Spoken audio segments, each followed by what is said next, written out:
el grupo de Facebook. Te voy a compartir.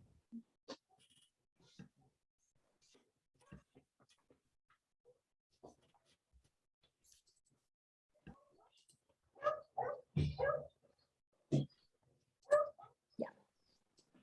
Como les dije a los que estaban antes al principio, preparé, como yo soy egresada de la carrera, preparé una presentación donde hablo un poquito de mi historia, así como egresada, de la teoría de juego y después qué hago yo en teoría de juego. Así que tiene como 3 partes mi presentación. Primero, ¿quién soy? Mi nombre es Andrea Canales. Como bien decía Sebastián, yo pertenezco a la segunda generación de la carrera. Soy como muy vieja para ustedes. Y siempre quise trabajar en teoría de juegos porque cuando yo estaba en primero, hubo un profe de cálculo que me dijo, oye, sería súper bueno que ustedes tuvieran un curso de teoría de juegos. Y yo dije, oh, suena bacán, teoría de juegos. Y tuve toda la carrera intentando tener cursos de teoría de juegos porque en ese minuto, en ese tiempo, en la carrera había mucha facilidad para que tú pudieras tomar otros cursos que te los podían convalidar, o sea, había flexibilidad en ese sentido. Busqué cursos de teoría de juegos en todas las universidades en Santiago. No encontré porque yo no sabía que teoría de juegos se pasaba en cursos de microeconomía, entonces no había un curso que se llamara teoría de juegos, sino que estaba dentro de algún curso de microeconomía. Fuimos a muchos seminarios bueno, con Gillian, que está esta mañana, con Lidia, otra egresada, fuimos a muchos seminarios de teoría de juegos sin entender mucho, porque claro, eran seminarios avanzados, pero dentro de esos seminarios ubicaba, en verdad, a Roberto Cominetti, que era el jefe de carrera de Ingeniería Matemática en ese minuto en la China. Entonces, cuando llegó mi minuto de hacer la tesis, le escribí, le dije, quiero hacer la tesis en teoría de juegos, ¿me puedes recomendar a alguien? Porque en ese minuto en la universidad al menos no había nadie que trabajara en teoría de juegos. Y, y me costó también encontrar a alguien, yo me especialicé en economía, entonces me costó encontrar a alguien en economía que quisiera guiar la tesis de un ingeniero matemático. Éramos súper nuevos, entonces como que nadie sabía que era dirigir una tesis de ingeniería matemática, algunos profes les daba un poco de susto, entonces me costó encontrar. Y justo Cominetti me dice, mira, te recomiendo a 3 personas. Dentro de esas 3 personas había uno que se llamaba Nicolás Figueroa, y mi pololo de entonces, actual marido, se llama Nicolás Figueroa, entonces yo dije, esta señal de destino. Me junté con Nicolás Figueroa y me dijo, yo le dije, soy ingeniera matemática, quiero hacer una tesis en teoría de juego, y me dijo, bien, ¿qué sabes de teoría de juego? Y yo le dije, nada. Me dijo, ok, entonces vamos a estar un semestre estudiando teoría de juego y el otro hacemos la tesis. Él trabajaba en el departamento de ingeniería industrial de la Universidad de Chile, en Buchef, ingeniería industrial, y ellos tenían un magíster en economía aplicada, que era un magíster un poquito más matemático de lo usual, cosa que me acomodaba por el pregrado que yo tenía.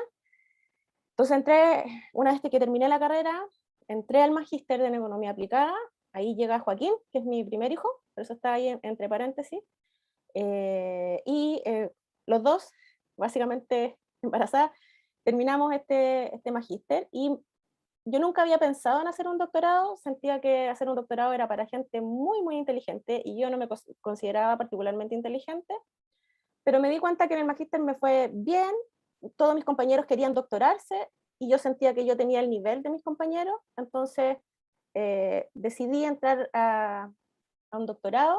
Eh, Industrias allá tiene un doctorado que tiene como 4 líneas de especialización, una de ellas es economía. Bueno, yo ya tenía a Joaquín, entonces era muy complicado para mí salir del país, entonces quise seguir en el doctorado, hice el doctorado en sistemas de ingeniería, ahí llegó Trinidad, que es mi segunda hija, y terminé el doctorado el 2018. Luego ingresé como investigadora postdoctoral a la Universidad de O'Higgins, que es la UOH, la nueva estatal de Rancagua. Por una confusión media extraña que no vale la pena detallar, me pidieron postular a un Fondesit, terminé postulando con la Universidad Católica y me lo adjudiqué. El 2021 partió mi proyecto Fondesit postdoctoral con Nicolás Figueroa nuevamente, que a todo esto, este Nicolás Figueroa se fue, cuando yo hice el magíster, se fue de la Chile, se fue a la Católica. Yo terminé mi doctorado con otro profe y después postulamos al Fondesit postdoctoral, que actualmente estamos trabajando en eso, y entre medio postulé a un concurso ya de profesora en la Universidad de O'Higgins, y actualmente soy profesora asistente en un instituto que se llama, que es un instituto de ciencias sociales, donde convivimos como personas que nunca conviven en general en un mismo instituto, que somos abogados, economistas, cientistas políticos, administradores públicos y psicólogos. Entonces, cuando yo les cuente un poquito los proyectos en los que estoy ahora, se van a dar cuenta por qué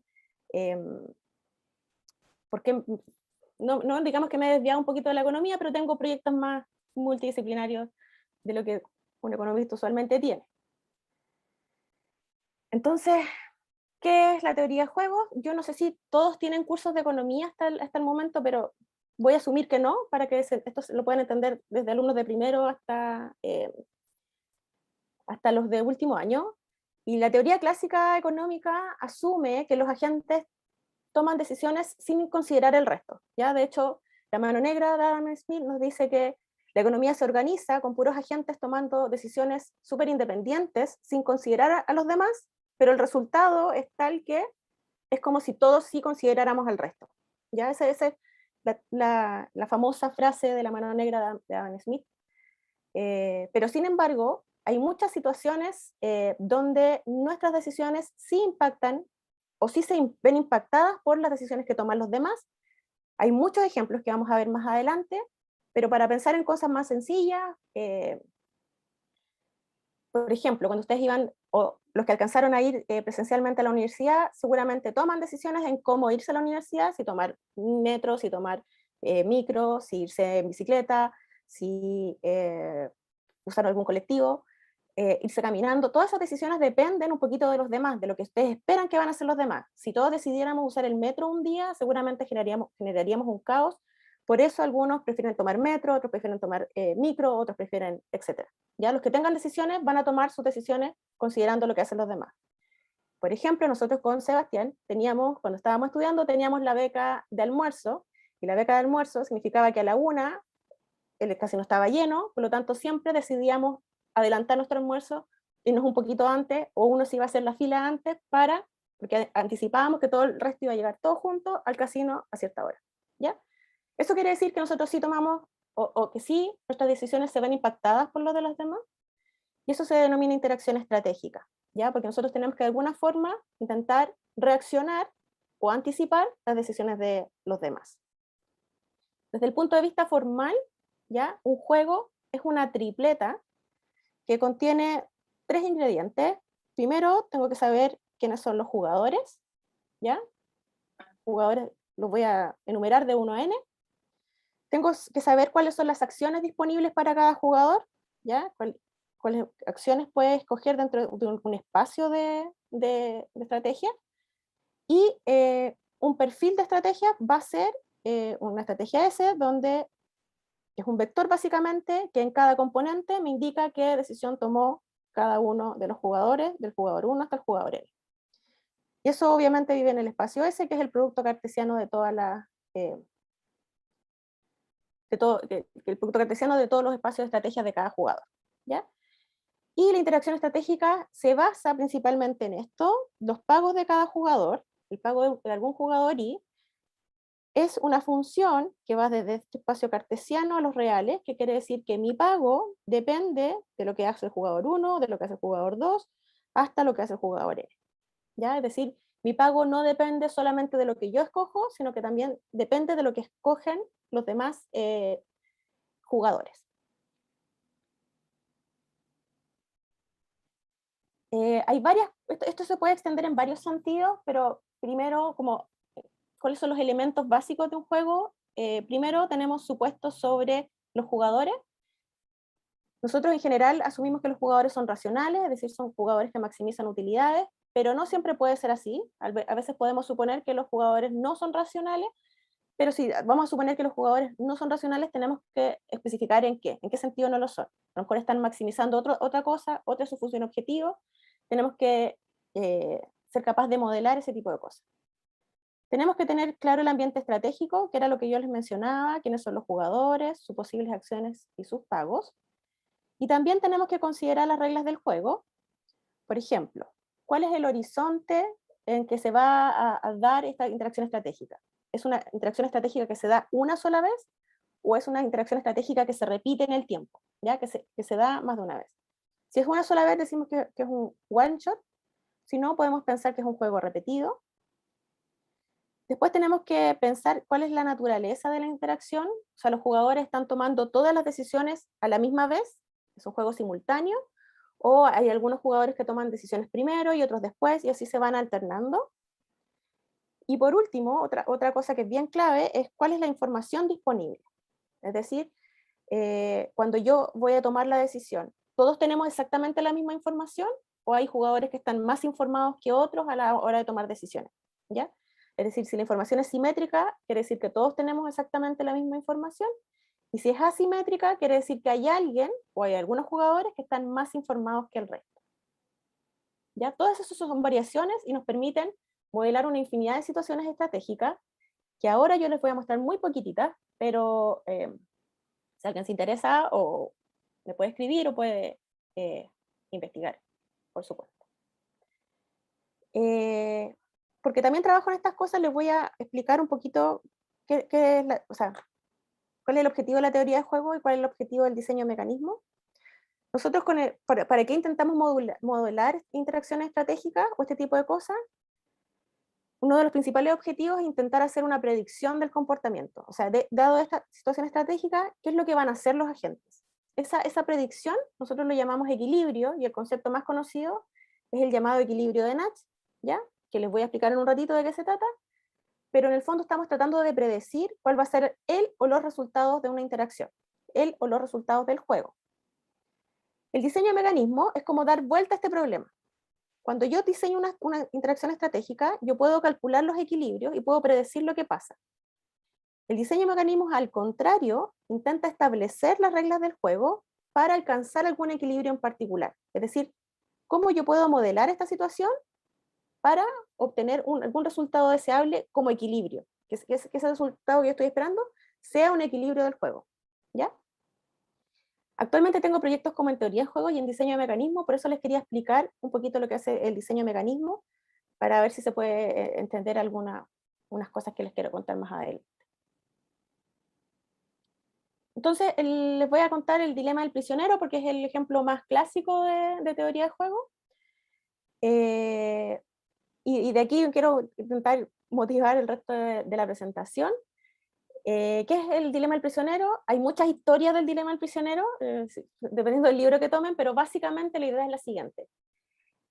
Son arrestados dos personas, la policía los pilla cometiendo un delito menor, pero sospechan que han cometido un delito más grave, pero no tienen pruebas de ese delito más grave, ¿ya?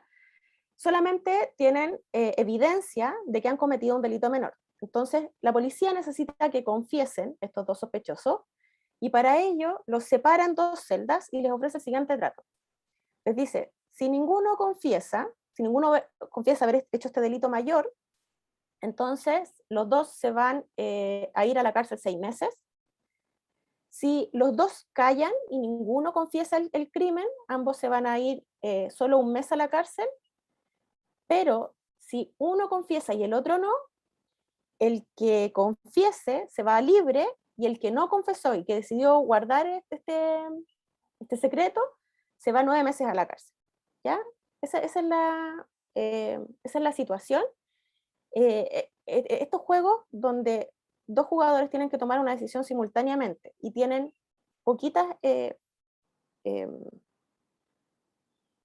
un número finito de espacios de acciones o de posibles acciones que pueden tomar, los podemos modelar como un juego en forma normal, que es lo que está ahí, que es como una matriz de pagos.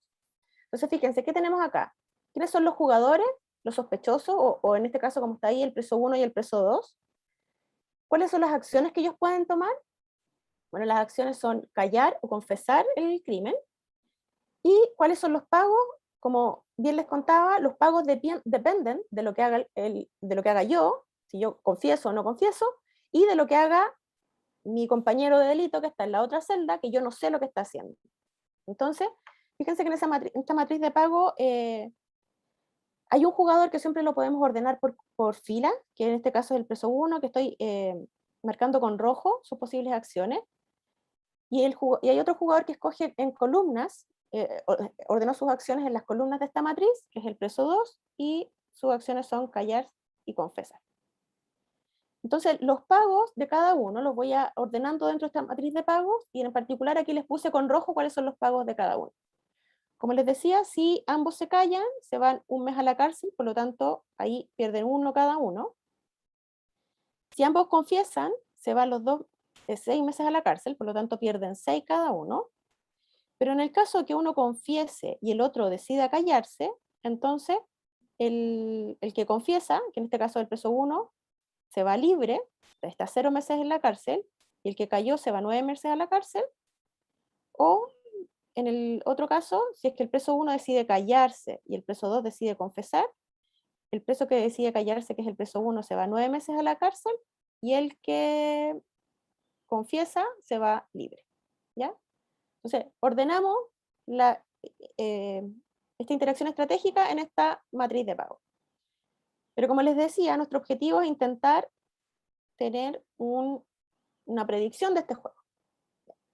Entonces, aquí les pido que si me pueden ayudar en el chat, si es que me van siguiendo. Entonces, fíjense qué es lo que vamos a intentar hacer. Vamos a ver nos vamos a poner en el caso de cada uno, y vamos a ver qué es lo mejor que podríamos hacer en cada caso.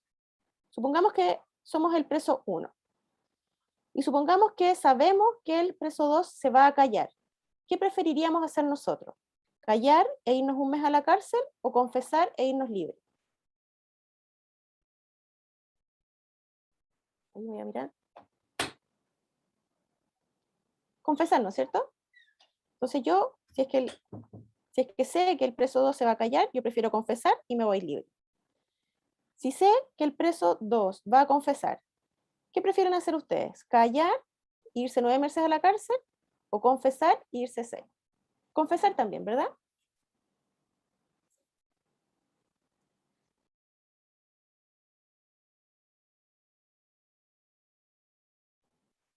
Ya. Ahora veamos el caso supongamos ahora que somos el preso 2. El preso 2, si sabe que el preso 1 se va a callar, ¿qué prefiere hacer el preso 2? ¿Callarse, ir un mes a la cárcel, o confesar y irse libre?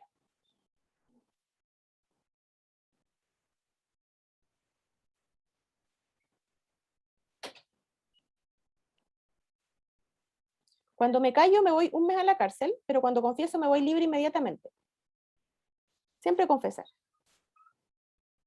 Exacto.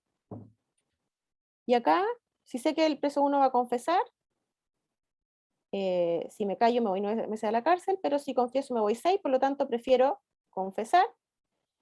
Si se fijan, en esta estrategia he subrayado los dos pagos, lo que quiere decir que esto que está acá es un equilibrio de Nash del juego. ¿Qué es un equilibrio de Nash del juego? Porque es lo que van a hacer. Fíjense que ustedes mismos me decían, de hecho, Alex me decía, que siempre confesar es lo mejor que puedo hacer. Entonces, si confesar es lo que siempre me da mejores pagos, independiente de lo que haga el otro, el jugador 1 siempre va a confesar, el jugador 2 siempre va a confesar, por lo tanto, el resultado del juego es confesar, confesar. Sin embargo, fíjense que si ambos se callaran, estarían solo un mes en la cárcel. Si ambos se callasen, estarían solo un mes en la cárcel. ¿Y por qué no podemos sustentar eso como equilibrio?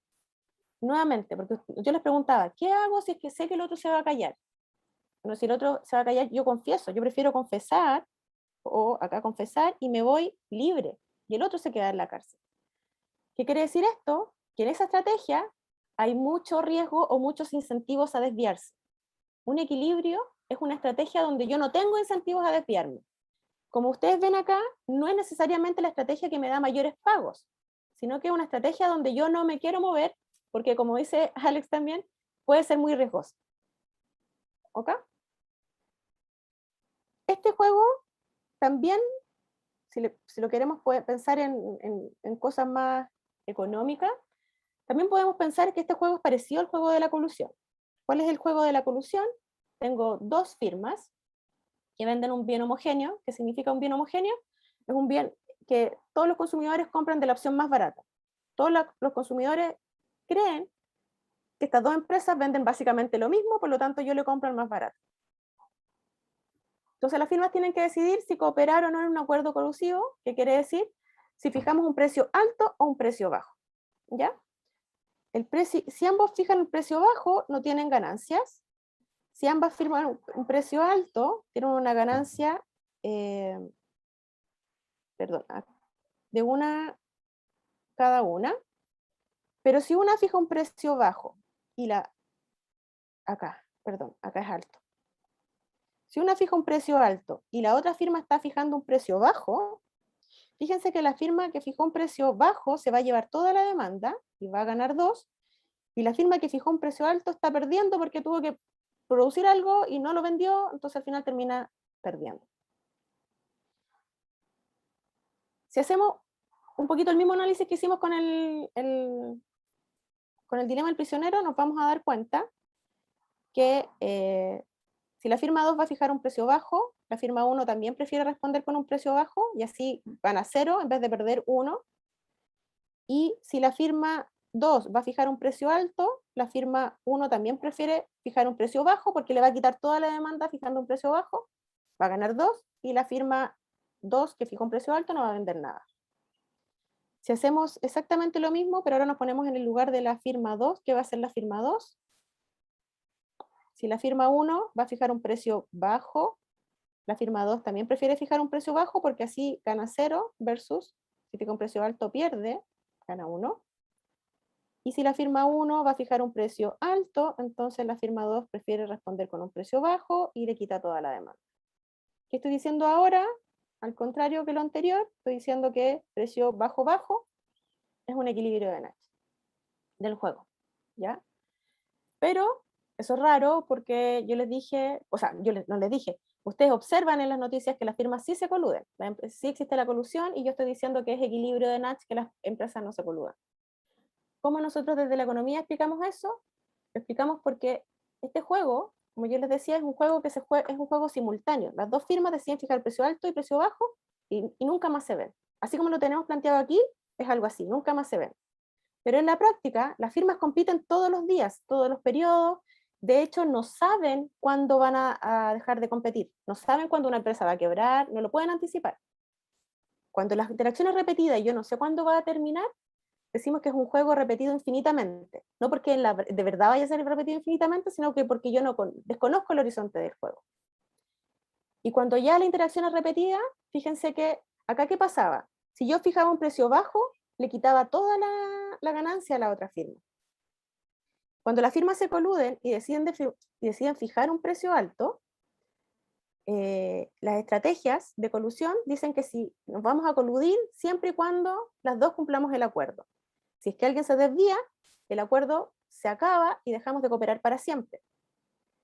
Entonces, básicamente lo que estoy haciendo es decir, mira, vamos a fijar un precio alto todos los días. Si en algún minuto la otra firma se desvía, yo lo voy a observar y en cuyo caso se acabó el acuerdo y dejamos de cooperar para siempre. Y empezamos a tener las ganancias de precio bajo para el resto del juego, que es un juego infinito. Por lo tanto, bajo ese contexto sí, ya no quiero desviarme, porque cuando me desvío, voy a ganar un poquito hoy día, pero voy a dejar de ganar todo lo que yo podría ganar coludiéndome el resto de los periodos. Entonces, para que vean un poquito cómo cambian estas cosas cuando empezamos a modificar ciertos elementos del juego.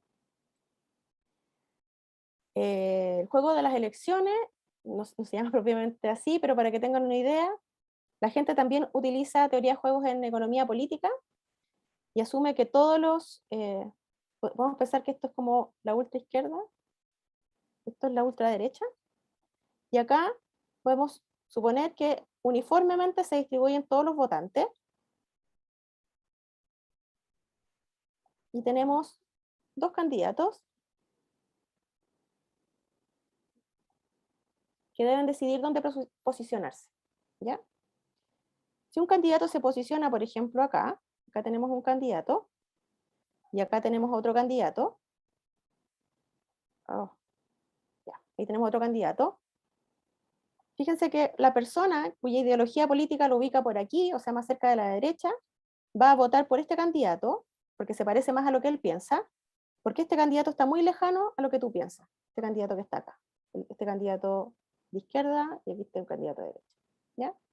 La gente que está por acá también si bien no piensa tan parecido al candidato de derecha, su pensamiento está más cercano a ese candidato que lo que está a ese candidato. ¿Ya? Lo mismo acá, una persona que está justo aquí, está justo alineada con lo que piensa el candidato de izquierda, prefiere votar por él. Los que están acá, están más cerca de este candidato, prefieren votar por él a votar por el candidato de derecha, y así también unos votantes por acá, y acá también el votante de derecha va a tener algunos votantes por acá que se sienten más cercanos a él que allá, que el candidato de izquierda. Pero vamos a encontrar un tipo por entre medio, este tipo que está acá, que está indiferente, el tipo indiferente. A este tipo le da lo mismo porque está exactamente a la misma distancia del candidato de derecha que el candidato de izquierda. Entonces, ¿qué va a pasar? Todos los tipos que estén a la izquierda del candidato indiferente van a estar más cercanos al candidato de izquierda. Todos los tipos que están a la derecha del candidato indiferente se van a sentir más cercanos al candidato de derecha. Entonces, ¿cuál es la interacción acá? Los candidatos tienen que decidir dónde ubicarse en esta línea recta para, para maximizar su cantidad de votantes, por lo tanto, para ganar la elección. Si se fijan, ¿qué dijimos que es un equilibrio de Nash? Es una estrategia donde nadie tiene incentivos a desviarse. Veamos aquí, yo ubiqué aleatoriamente estos votantes, o estos candidatos, perdón, a lo largo de los votantes. Veamos si hay alguien que tiene incentivo a desviarse. Veamos primero el candidato de izquierda. El candidato de izquierda tiene incentivos a correrse un poquito más allá. Fíjense que si se corre un poquito más acá, se pone aquí y ne prima, ¿qué es lo que va a pasar? Que este tipo indiferente que yo tengo acá, ya no va a ser este, sino que va a estar un poquito más acá, ¿verdad? Porque el tipo de la izquierda se corrió un poquito más hacia el centro, entonces está ganando votantes del centro, los que están a la izquierda siguen prefiriendo votar por él, por lo tanto, ahora aumentó su masa de votantes, si antes era hasta como por ahí, ahora está por acá. ¿Qué quiere hacer el candidato de derecha? ¿Tiene incentivos a quedarse donde mismo? No, él nuevamente tiene incentivo, al igual que el candidato de izquierda, a posicionarse un poquito más al centro, para ser más moderado, porque ¿qué va a lograr con eso? Nuevamente, mover al tipo indiferente. Cuando muevo al tipo indiferente, entonces gano más votantes al centro. Gano más votantes al centro.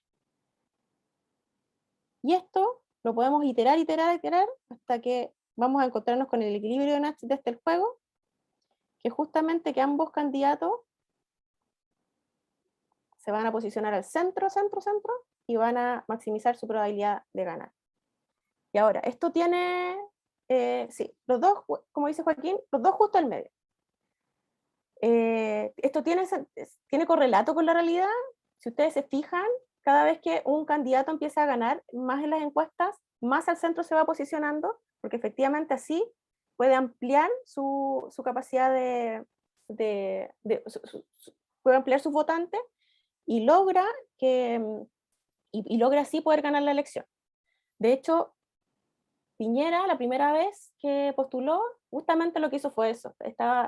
Joaquín Lavín era un candidato muy fuerte, y lo que hace Piñera es posicionarse más al centro de Joaquín Lavín y robar todos los votantes del centro y ganar la primera elección. Ya.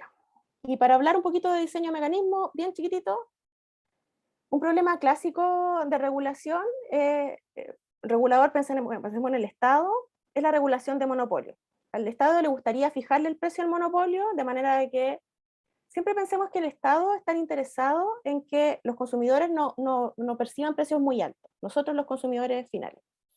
Entonces, un problema clásico de regulación es cómo el regulador le fija los precios a los que tiene que operar un monopolio. En competencia perfecta, le podríamos fijar precio igual costo marginal, pero el costo, cuánto a una empresa le cuesta producir, es información privada de las empresas, y no es cierto que las empresas tienen incentivos a revelarlo. Yo no tengo incentivo a decir, mira, estos son mis costos para que tú me fijes el precio al cual yo tengo que vender. las empresas tienen incentivos a sobre reportar sus costos, es decir, que sus costos son un poquito más altos, porque si les fijan precios más altos, ellos pueden tener un poquito más de ganancia. ¿Ya? Este es un problema súper estudiado. Baron y Meyerson en particular en el 82 tienen un resultado bien, bien bonito, donde dicen que supongamos que los costos del monopolio dependen de cuánto produce y de algún parámetro teta. Ese parámetro teta me dice cuán eficiente soy yo produciendo. Entonces, aquí, si ven, las dos derivadas son crecientes, que quiere decir que mientras mayor es ese valor en teta, más me cuesta producir. Valores chiquititos de teta significa que yo soy más eficiente, tetas más grandes implican que a mí me cuesta más producir, soy más ineficiente produciendo en este monopolio. Un resultado súper conocido en el diseño de mecanismos es el principio de revelación, Revelation Principle, que nos dice que básicamente todas las cosas que yo puedo implementar con un mecanismo, sea lo que sea un mecanismo, y cualquier cosa que yo pueda implementar como equilibrio, yo lo puedo implementar con un mecanismo directo y compatible en incentivos. ¿Qué quiere decir eso? Que yo puedo diseñar un mecanismo donde yo le pregunto directamente, ¿cuál es tu tipo? ¿Cuál es tu teta en este contexto? ¿Cuánto te cuesta a ti producir? ¿Cuál es tu teta?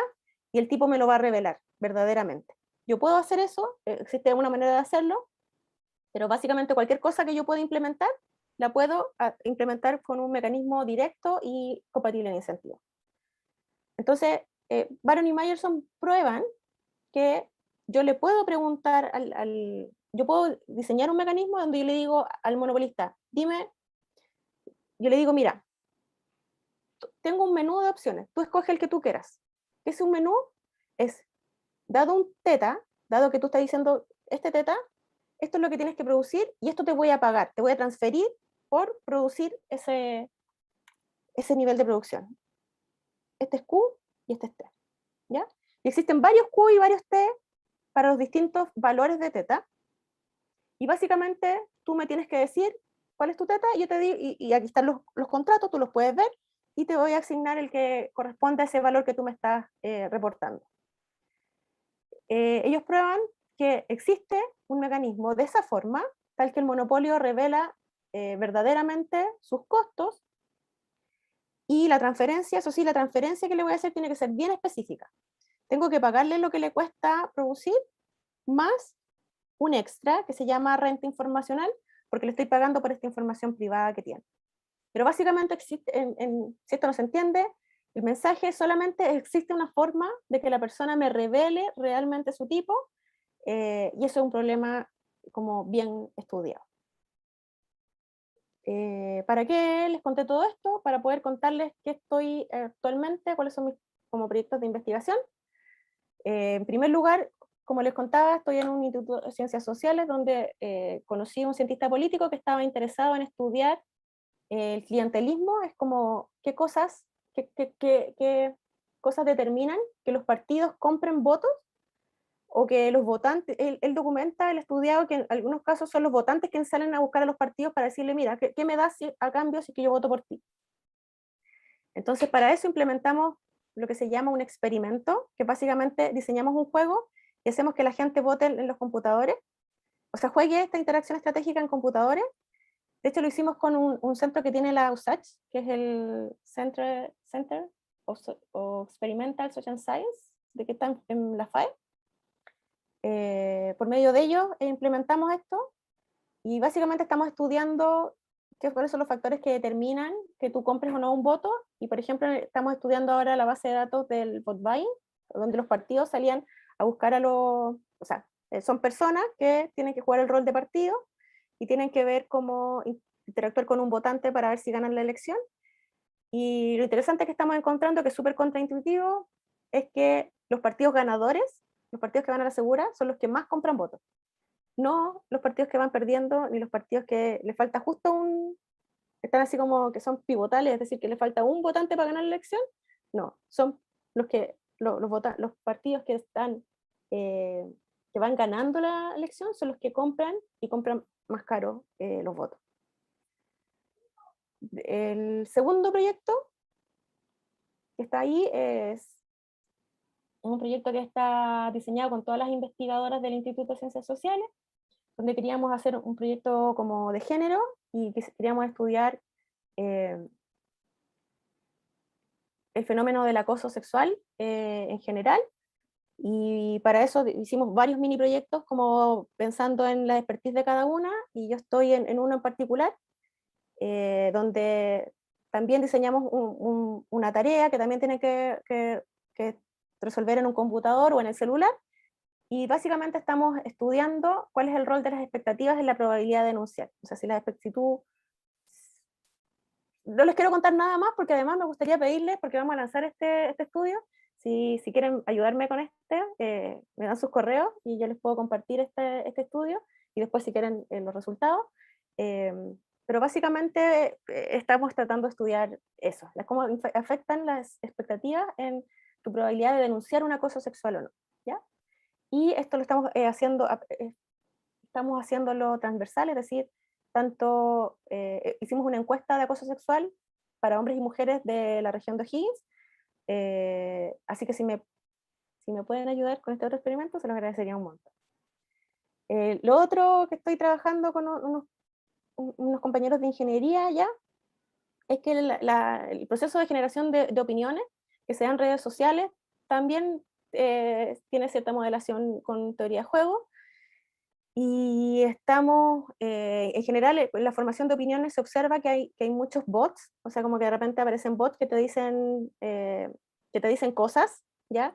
Y esos bots, básicamente, la formación de opiniones tiene que ver con lo que tú opinas y con lo que opinan tus pares o con la gente que tú estás conectada, pero los bots, como son robots, no les importa, entonces ellos tiran siempre la misma información, no la actualizan, y obviamente impactan en la opinión límite. ¿Ya? Esto converge en algún momento, este proceso de formación de opiniones converge, y el introducir bots en la red generalmente va obviamente a distorsionar ese límite, y lo que nosotros estamos tratando de probar es que si la gente no bots, gente común y corriente, tiene incentivos a comportarse coordinadamente, coordinar su opinión y emitir una opinión coordinada que no necesariamente es tu opinión, sino que porque quieres afectar la red y quieres afectar en el fondo la opinión límite.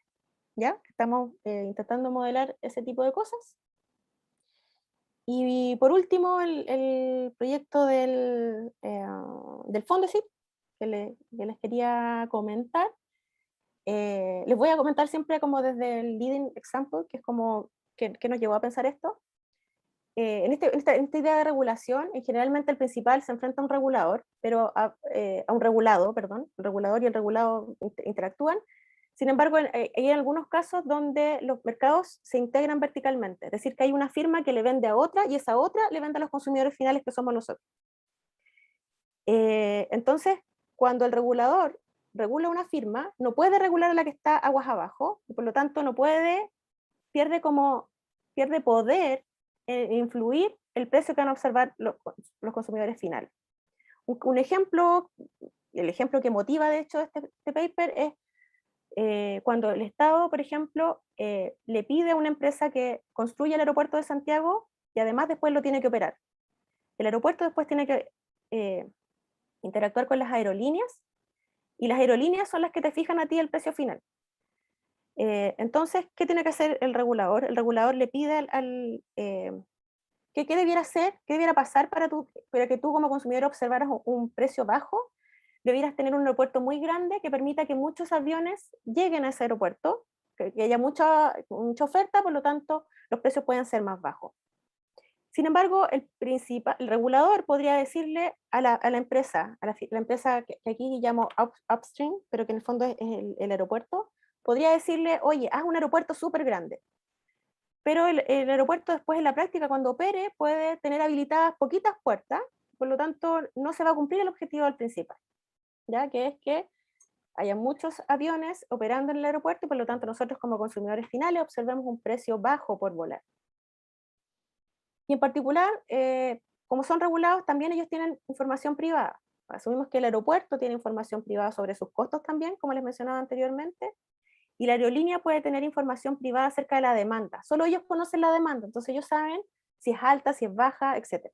El regulador no sabe de viajes, por lo tanto no tiene por qué conocer ese parámetro. Entonces, nosotros sabemos que si el principal o el regulador pudiera interactuar tanto con el aeropuerto como con la aerolínea, puede usar estos, contratos que yo les mencioné anteriormente y le puede decir a la aerolínea, dime tu tipo, dime cuánto te cuesta producir, yo te digo cuánto te voy a transferir y de qué tamaño tienes que hacer el aeropuerto. Puede hablar con la aerolínea y dime ya, ¿cuál es tu demanda? Si me dices cuál es tu demanda, yo te digo cuánto te voy a transferir y cuántos aviones pueden pasar por tu aeropuerto. ¿Ya? Y eso va a determinar algún precio que vamos a observar los consumidores finales. Pero como les decía, este link no existe. Este link no existe porque el principal solo negocia con la firma que está aguas arriba, con el aeropuerto, pero no tiene posibilidad de negociar con la aerolínea. Entonces lo que nosotros probamos en este paper es que existe un pago que depende. El regulador puede decirle a la firma, al aeropuerto, ¿cuál es tu tipo? El tipo le va a decir algo, y después el principal puede observar de qué tamaño hizo finalmente el aeropuerto y cuántos aviones pasaron por ahí. Y nosotros probamos acá en este paper que existe un pago, de manera que si tú le dices al aeropuerto, paga de esta forma, y le dices, yo te voy a pagar solamente, tú decides de qué tamaño vas a hacer el aeropuerto y cuántos aviones van a pasar por ahí, este pago logra replicar exactamente los mismos resultados de acá. Y eso es bacán. Pero sin embargo, estas cosas, como son así de teóricas, en la práctica son difíciles de implementar. Entonces, después nosotros mostramos cómo se comporta un mecanismo más sencillo. Nosotros fijamos un precio y le pagamos, y acá le pagamos al aeropuerto por avión que pasa por la aerolínea, más unas cosas media feas. Pero eso es un pago más sencillo para implementar en la práctica para el regulador cuando interactúe con el aeropuerto. También lo hace súper bien, ¿ya? Lo hace bastante parecido eh, a lo que haría acá el principal cuando él puede interactuar tanto con la firma, con el aeropuerto como con la aerolínea. Y por último, otros proyectos en los que trabajo. Desde hace mucho tiempo estoy trabajando en educación económica y financiera. Desde que estaba en el doctorado, estoy trabajando en un proyecto que tiene un Instituto Milenio, que es el MIP, con el Banco Central, que elaboramos un curso de educación económica y financiera para profes, que ya está en su cuarta versión, y que es un curso súper lindo porque hemos recolectado súper buenas experiencias de los profes y los profes cada vez salen más contentos del curso. A raíz de eso, también el instituto me ayudó a escribir un libro para jóvenes, ¿ya? Porque, bueno, desde que somos miembros de la OCDE nos tocó evaluarnos en distintos parámetros de la OCDE, en particular en educación económica y financiera. La primera evaluación la tuvimos en el 2015 y nos fue súper mal. Entonces se creó una estrategia de inclusión financiera. Dentro de la estrategia de inclusión financiera se decidió incorporar ciertos contenidos en la enseñanza media. Por eso el Banco Central se compromete a generar un curso para los profes, para actualizarlos un poquito o para darles herramientas, porque a veces los profes no tienen tiempo para preparar clases distintas. Entonces nace este curso que se llama La Ciudad de las Oportunidades.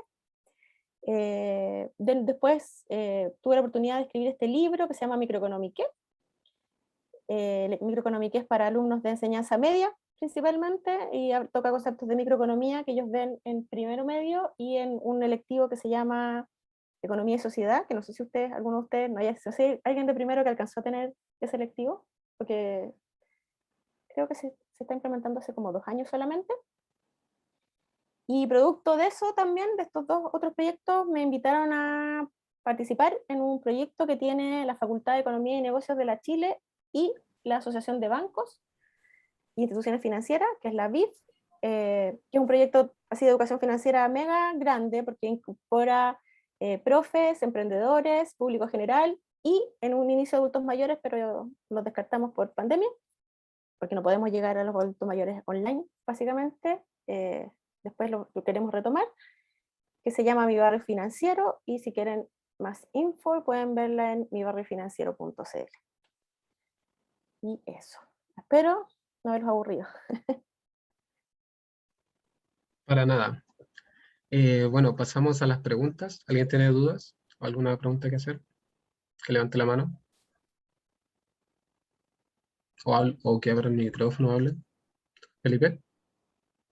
Yo tengo una duda con respecto